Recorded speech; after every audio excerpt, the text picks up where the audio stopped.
ଏ ସଜଗ ତାହେଲେ ଆମେ ଦୃଢ ଚିତ୍ତରେ ଏବେ ଆଜି ପାଲାର ଉଦ୍ଯାପନ ରଜନୀରେ এই প্রভু বটগোস্বামীଙ୍କର পবিত্র পীঠরে ওড়িশা খ্যাতি সম্পন্ন পালানুষ্ঠান শঙ্করপুর বাদামবাড়ির পালামণ্ডপ উপরে অত্যন্ত এতিকি সমরি এতিকি সারাংশ ড্র কলে এতিকি নির্ণয় কলে কোন কেবল বাট ব্রাহ্মণ আদি চারিবনে মা তরিবে নাম সংকীর্তনে তরিবে নাম সংকীর্তনে তরিবে নাম সংকীর্তনে প্রভুর নাম কুহ নাম ভজন কর কইলা মতে সময় নাই নাম কেতବେଳେ কই টাইম কাই সময় কাই না ভাগবত কইলে যদি তো সময় হউনি କିଛି ସମୟ ତ ଆଟଲିଷ୍ଟ ମିଳିବ କେତେ ସମୟ ନା ଦଣ୍ଡେ ନିମିଷେ କ୍ଷଣେ ମାତ୍ର ମୋ ନାମ ଭଜୁ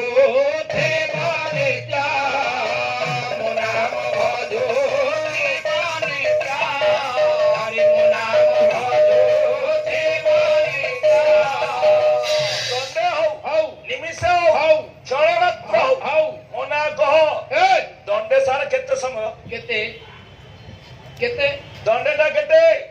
গোটাଏ ঘଣ୍ଟାଟା ହଉଛି ଅଢେଇ ଦଣ୍ଡ ଘଣ୍ଟାଟା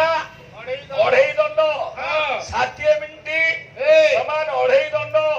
60 ହରଣ ଅଢେଇ ହେଲା 60 ହରଣ ଅଢେଇ କେତେ 24 48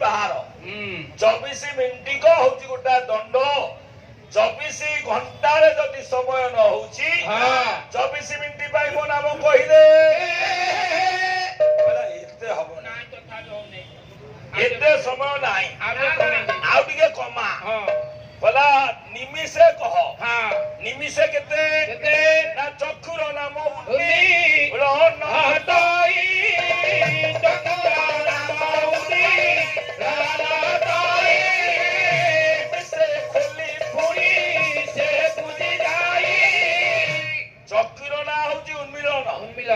আখি পড়ুছি উঠুছি গা আখি পড়েনি উঠেনি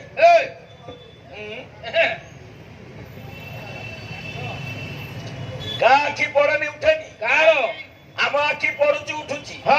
গা আখি পড়িবনি উঠিবনি দেবতা ମାନଙ୍କର ଆପଣ ମନେ ପକଉନାହାନ୍ତି ପାଲାରେ ଅନେକ ବାର ଶୁଣିଛନ୍ତି ସେଦିନ ରାଜା ନଳ ଦମୟନ୍ତୀ ସ୍ୱୟଂବରରେ ଯୋଗ ଦେଇଥିଲେ ଦେବତା ମାନେ ବି ଆଇଥିଲେ ଦମୟନ୍ତୀ ସ୍ୱୟଂବରକୁ ଗଲା ବେଳେ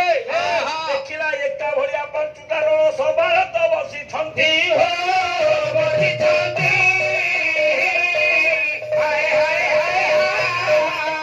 ଗଲାରେ ଇଏ କଣ ଏକା ଭଳିଆ ପାଞ୍ଚଟା କିଏ ଏତେ କଣ ହେଇଗଲାଣି ଗଲା ଏକା ଭଳିଆ ପାଞ୍ଚଟା ନଳ କଣ କାହାକୁ ବରଣ ବଳାଲେ ଏକା ଭଳିଆ ହଂସ ଯୋଉ ରୂପ କହିଥିଲା ସେଇ ଭଳିଆ ଏକା ଭଳିଆ ପାଞ୍ଚଟା କେମିତି ଯାଇଲା